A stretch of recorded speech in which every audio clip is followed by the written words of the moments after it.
So you think you know everything about the Mario universe, right? Wrong. Well, maybe you do. How could I possibly know? But even the infamous Mustache Man's got some mysteries up those slick red sleeves of his. You have no idea how long it took me to record that sentence. You're most likely familiar with the game Two Truths and a Lie. Ever played Two Lies and a Truth?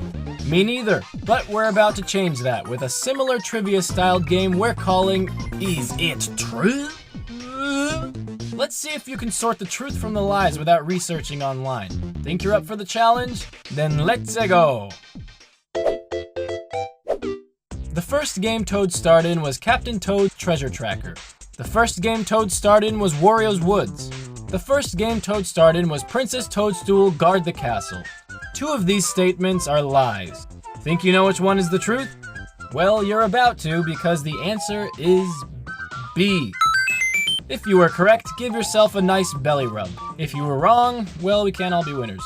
The first of only 2 games Toad has ever appeared in as the central hero was not in fact Princess Toadstool Guard the Castle, which I completely made up, but was indeed Wario's Woods. Funny how even in his own game he isn't featured in the title. I guess Wario is just that greedy. This 1994 puzzle game followed Toad before he picked up smoking. Haha, reference to our 5 Mario characters who've changed video, you should totally not watch it right now. The gameplay is pretty basic by today's video game standards, though not necessarily easy. It plays similarly to Tetris, as Toad fights to rid the area of little creatures before his opponent does. It was a cute game, it was a cute one. Shigeru Miyamoto came up with the idea for Chain Chomp based on a traumatic childhood event. A bad haircut from Shigeru Miyamoto inspired the first Donkey Kong game. Shigeru Miyamoto spent his first meeting for Super Mario Bros. 2 over the phone while laying underneath his bed. The more I say Shigeru, the whiter I feel. Believe it or not, one of these statements is actually true of Mario's creator, and you've got about 2 more seconds to figure that out.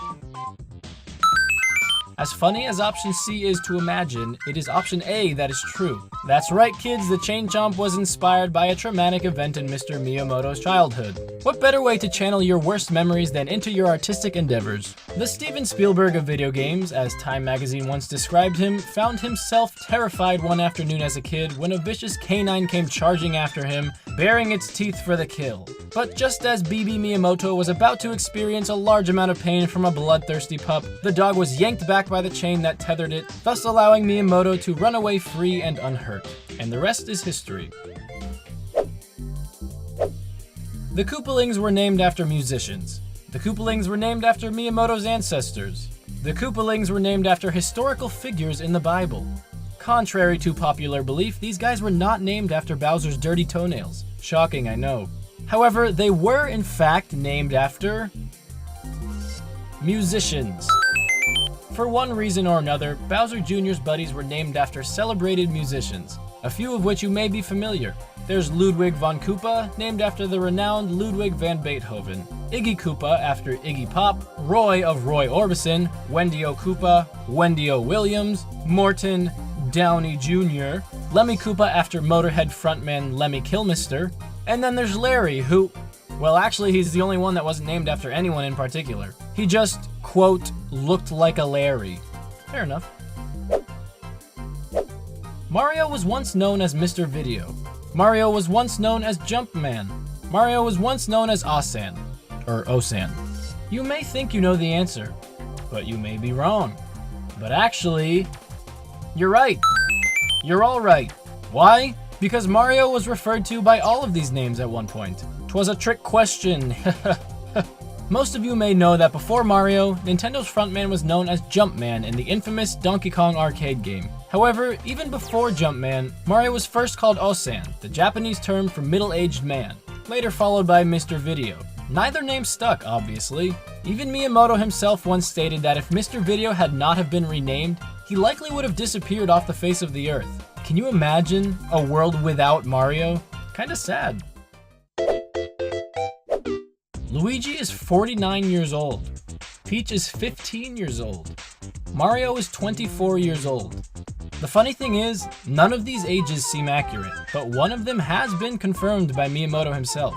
And the truth is, my dear children, that Mario is 24 years old. Well, roughly 24 to 26. But how can that be? He's got to at least be halfway through his 30s, right? Apparently not. Just because he sports a thick Italian mustache and somewhat of a beer belly doesn't mean Mario is past his prime.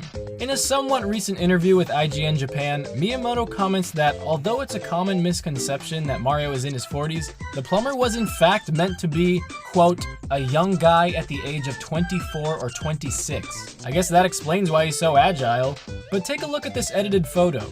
Honestly, without the mustache, I'd say 24 is pretty believable. I see you under there, Mario.